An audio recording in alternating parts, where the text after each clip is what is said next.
ሰላም የቻናላችን ተከታታዮች እንደምን አላችሁ? የሰዓቱን መረጃ ይዘንላችሁ መጥተናል።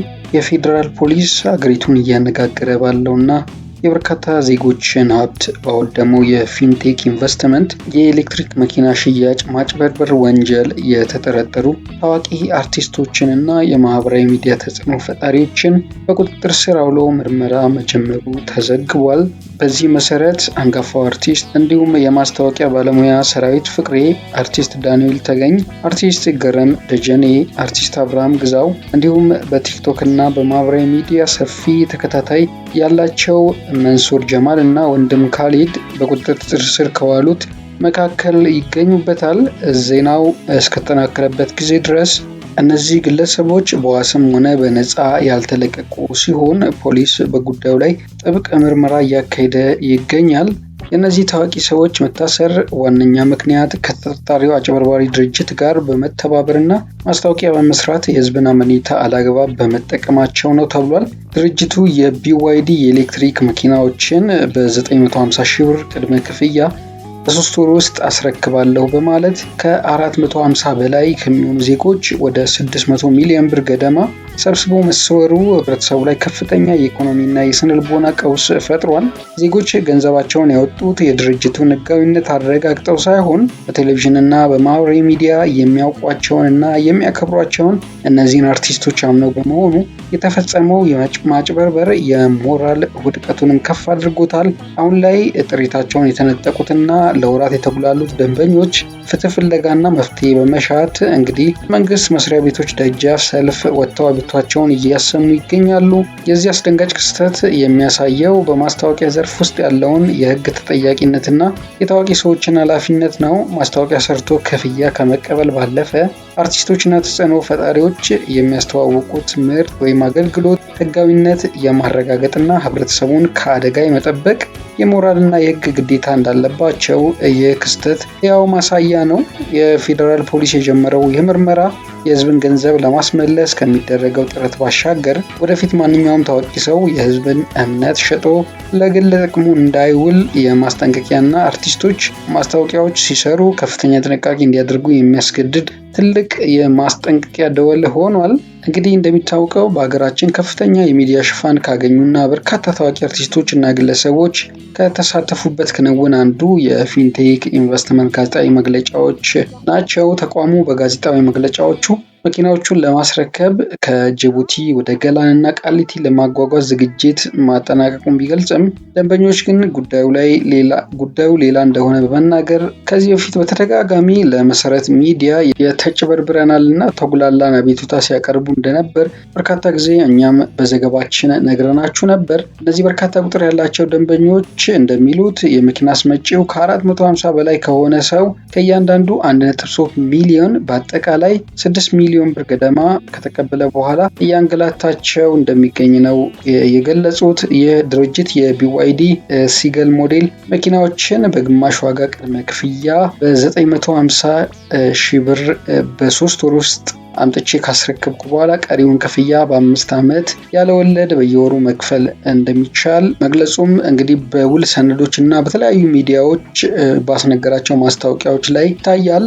ከጥቅምት 2017 ዓ.ም ጀምሮ 192 ለሚጠጉ ተመዝጋቢዎች ብቻ መኪናውን ሰጥቷል ማለት ነው። ሆኖም ሌሎች ከተመዘገቡና የሚጠበቅባቸውን ክፍያ ከከፈሉ ከ9 ወር በላይ ያለፈ ቢሆንም መኪናቸውን ሊያስረክብ እንዳልፈለገ ወይም እንዳልቻሉ ደንበኞች ወዲያው ወደ ሚዲያ ወጥተው ማጋለጥ ችለዋል ማለት ነው።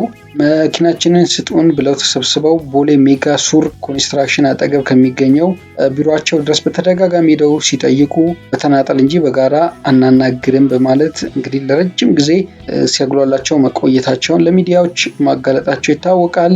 ደንበኞቹ እንደሚሉት ድርጅቱ ማጭበርበር የሚጀምረው ከማስታወቂያው ሲሆን ይሄም ግማሽ ክፍያው 950 ሺህ ብር ብቻ ነው እያሉ ቢያስተዋውቁም የታርጋና የኢንሹራንስ 130 ሺህ ብር እና የተጨማሪ እሴት ታክስ 285 ሺህ ብር ሲጨመር የመኪናው ጠቅላላ ዋጋ ከ1.350 ሺህ ብር በላይ ነው።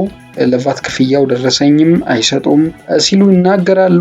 ውል ስንፈራረምም ውል ውስጥ በተካተተ አንቀጽ ላይ መኪናውን በውላችን መሰረት ሳያቀርቡ ቢቀሩ የመልካም አፈጻጸም ዋስትና ከፀሐይ ኢንሹራንስ አክሲዮን ማህበር በእያንዳንዳችን ስም ዋስትና ስለሚገባልን የከፈልነውን የብር መጠን 10% ተጨምሮ እንደሚሰጠን ተዋውለን የነበረ ቢሆንም ይሄው 9 ወር ሙሉ ኢንሹራንሱንም የለም።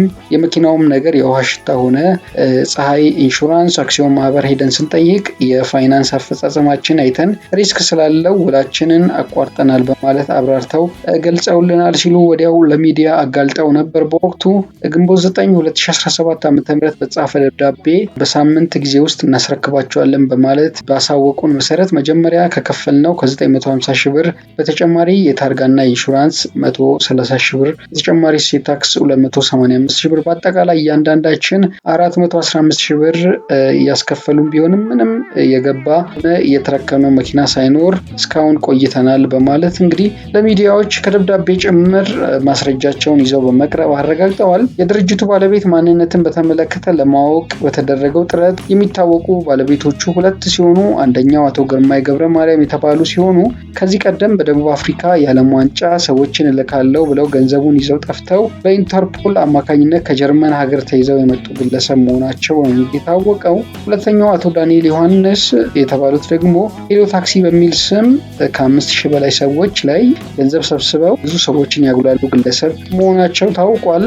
እኛ እንዲህ አይነት ችግር ያለባቸው መሆኑን ብናውቅ አንመዘገብም ነበር።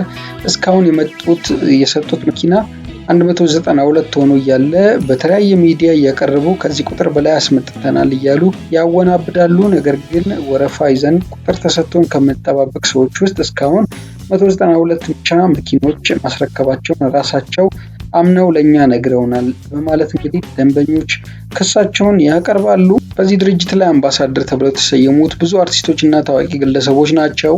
እንደ መንሱር ጀማል፣ ሰራዊት ፍቅሬ፣ ሰለሞን ቦጋለ፣ ይገረም ደጀኔና ሌሎች ታዋቂ ሰዎች እንግዲህ በዚህ መልኩ ድርጅቱን ለህዝብ እያስተዋወቁ እስካሁን ዘልቀዋል።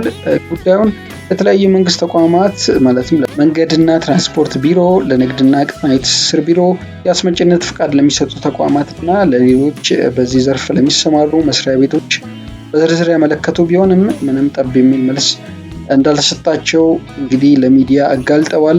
ያም ሆኖ አሁን ላይ እነዚህ ታዋቂ ግለሰቦች እና ቲክቶከሮች በፖሊስ ቁጥጥር ስር መዋላቸው ነው የተዘገበው። እንግዲህ ውድ የቻናላችን ተከታታዮች ከቻናላችን ጋር ስለምትሆኑ እናመሰግናለን።